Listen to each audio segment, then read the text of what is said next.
Vocês não imaginam como ficamos alegres com a sua assistência dos nossos programas. Nós somos muito encorajados, não pelos números necessariamente, é bom saber que estamos alcançando algumas pessoas, principalmente com a palavra de Deus, mas também quando respondem, mandam perguntas. Eu não sei quantas mulheres você tem mentoreado, que tem mandado as suas perguntas, também eu com algumas pessoas.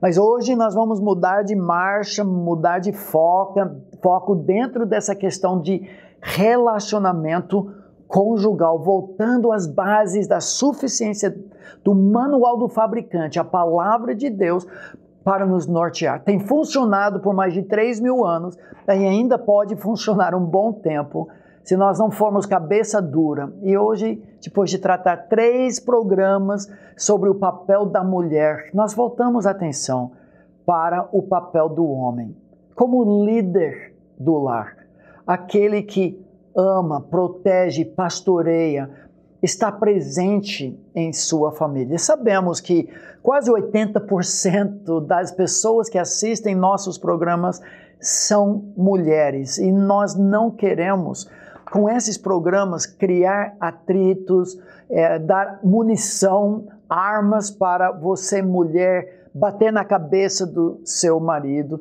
E assim como nos programas sobre o papel da mulher, nós não queremos desanimar a ninguém. Ninguém de nós consegue desempenhar esses papéis sem a dependência do Espírito, uma infusão da palavra de Deus, a graça de Deus. Não se desanime, mas vamos olhar para o alvo e nós vamos avançar. Nosso primeiro programa, os outros 2 que vêm logo em seguida, tem muito a ver com um dos nossos livros, Homem Nota 10. Se Deus permitir, nós vamos ter um segundo volume que também traça características do homem que é considerado homem de Deus. Então, é um recurso, é uma fonte de muito mais informação de estudo em grupo para seu marido. Quem sabe um bom presente de Natal, de aniversário para seu marido seria esse livro. Só que no dedicatório deve colocar, para mim você já é homem nota 11, mas ainda tem coisa. Eu já cheguei a 3.7, é isso? Sei lá.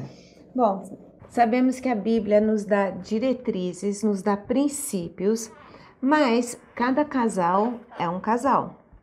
Cada caso é um caso. Agora precisamos lembrar, os princípios não mudam, mas muitas vezes a prática, a aplicação, sim.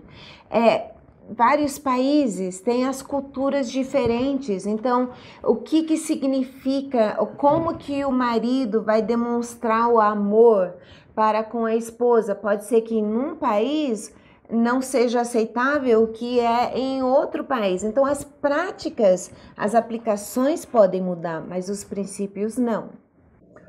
O primeiro papel do homem que queremos destacar é o papel dele como líder do lar.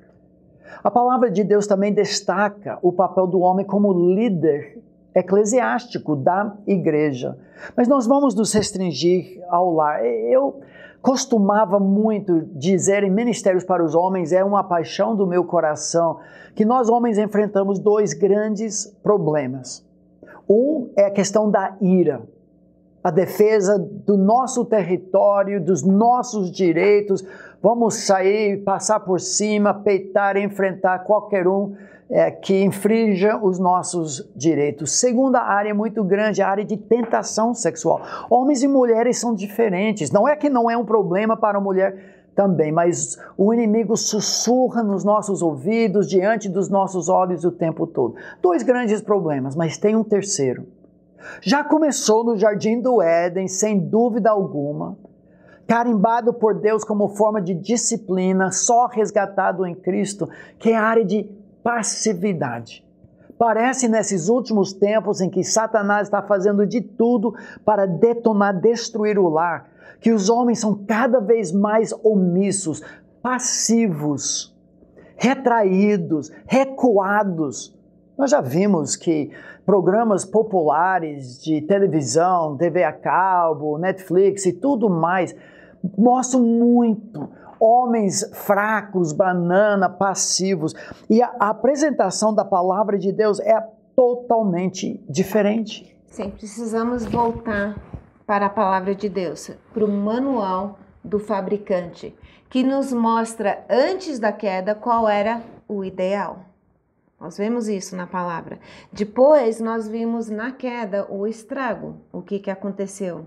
Depois na Bíblia nós vemos a vinda de Cristo e a redenção, e daí então podemos descobrir qual é o ideal que Deus tem para nós, quais são os princípios, para depois nós avaliarmos a divisão de papéis e o andamento do lar. Isso tudo a gente acha na palavra de Deus. Nós veremos em nossos programas esses papéis do homem, primeiro como líder, depois como pastor, depois como protetor da sua própria família. Agora, essa ideia do homem ser criado como líder talvez seja até ofensiva para algumas mulheres. Cabe a você voltar os 3 programas anteriores para entender a perspectiva bíblica sobre isso. Mas nós podemos afirmar categoricamente que parte da fibra de ser homem é ser líder. Não necessariamente na frente de tropas, de igrejas, de muita gente, mas mesmo no seu estilo, seu jeitão quieto, silencioso, um líder mesmo assim. Nós vemos isso na Bíblia antes da própria queda. Deus criou o homem assim. Vemos essa liderança atingida na queda, abnegada na queda, e vemos essa liderança resgatada em Cristo Jesus. Rapidamente, só pense comigo, vamos tentar listar esses aqui para você também ver na tela. Argumentos em prol dessa liderança. Primeiro, 1 Timóteo 2 e Gênesis mostram o homem foi feito primeiro. Sozinho. A mulher não estava nem presente quando Deus deu ordens para o homem. Segundo, 1 Timóteo 2 mostra e Gênesis 2. A mulher foi feita para o homem. Para a glória de Deus, mas desempenhando o seu papel como auxiliadora idônea. Interessante que em Gênesis capítulo 5, a raça humana é chamada pelo nome de Adão. É raça humana, não é raça mulherana.